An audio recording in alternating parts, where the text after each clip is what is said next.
Perdana Menteri Israel Benjamin Netanyahu secara terbuka memuji Presiden Amerika Serikat Donald Trump menyusul operasi militer Amerika Serikat yang berujung pada penangkapan Presiden Venezuela Nicolas Maduro dan istrinya Cilia Flores.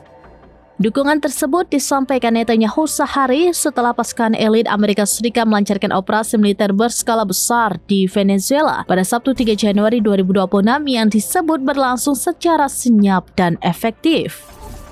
Dalam pernyataannya saat membuka rapat kabinet di Yerusalem, Netanyahu menilai langkah Washington sebagai keputusan tegas untuk menegakkan kebebasan dan keadilan tidak hanya di Amerika Latin tetapi juga bagi stabilitas global.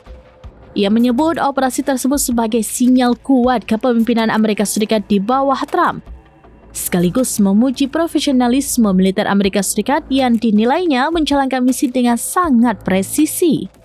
Netanyahu juga menyinggung dampak geopolitik dari langkah tersebut dengan menyatakan bahwa sejumlah negara Amerika Latin kini mulai kembali mempererat hubungan dengan Amerika Serikat dan Israel. Melalui akun media sosialnya, Netanyahu turut menyampaikan ucapan selamat kepada Trump atas kepemimpinan yang ia sebut berani dan bersejarah, serta menyampaikan penghormatan kepada militer Amerika Serikat atas keberhasilan operasi tersebut.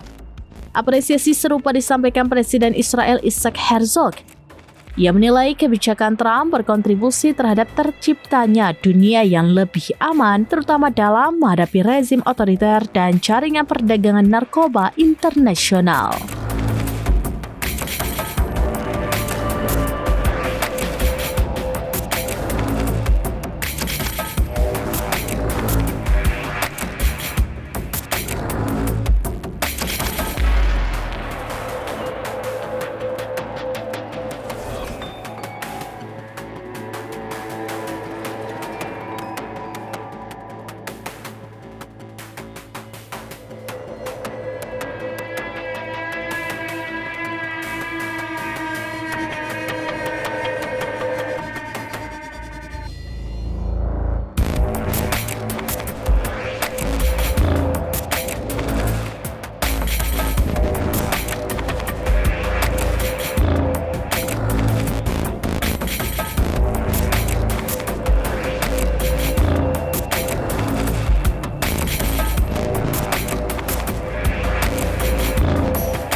Download Tribun X sekarang, menghadirkan lokal menjadi Indonesia.